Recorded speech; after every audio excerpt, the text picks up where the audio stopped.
Eric Swalwell says he will resign from Congress. Good evening. Thank you for joining us on To the Point. I'm Alex Bell. The former gubernatorial candidate announced his resignation just hours ago. It follows multiple sexual assault allegations and bipartisan calls for him to step down.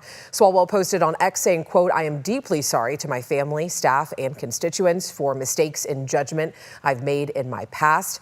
I will fight the serious false allegation made against me. However, I must take responsibility and ownership for the mistakes I did make." He goes on to say, quote, "I am aware of efforts to bring an immediate expulsion vote against me and other members.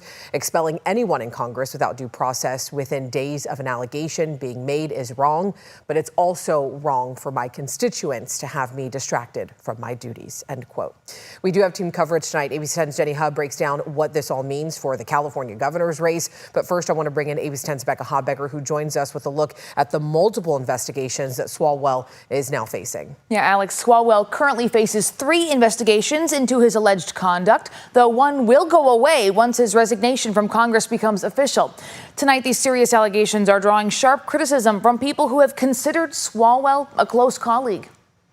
There's no place for that in politics and leadership. Democratic California Congressman Ami Bera sat down with ABC 10 Monday. He says the sexual assault and harassment accusations facing fellow Representative Eric Swalwell are surprising. I was shocked. I've known Eric for a long time. We got elected to Congress together. If those allegations are true, again, it looks like Eric could get prosecuted. Responding to Swalwell's resignation from Congress, fellow Democratic California Congressman Josh Harder said in a statement to ABC 10, "These allegations are deeply disturbing and any person who engaged in this conduct should face full accountability. Resigning from the U.S. House is not enough. Representative Swalwell should be prosecuted for any crimes committed." Indeed, the Manhattan District Attorney's Office confirmed over the weekend it's investigating Swalwell after a former staffer for the lawmaker claimed Swalwell assaulted her while at a hotel in New York City.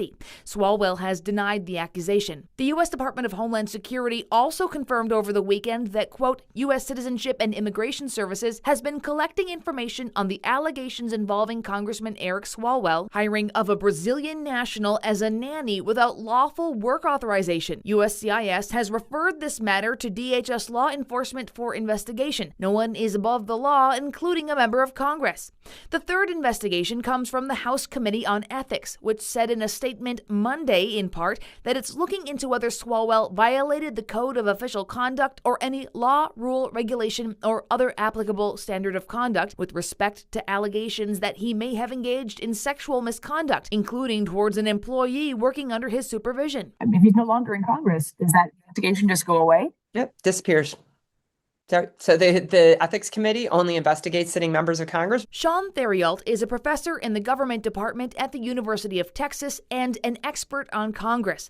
He says Swalwell's resignation only ends the Ethics Committee's investigation. But not all the other kind of legal trouble that he's in. He's still a citizen of the United States subject to the laws therein.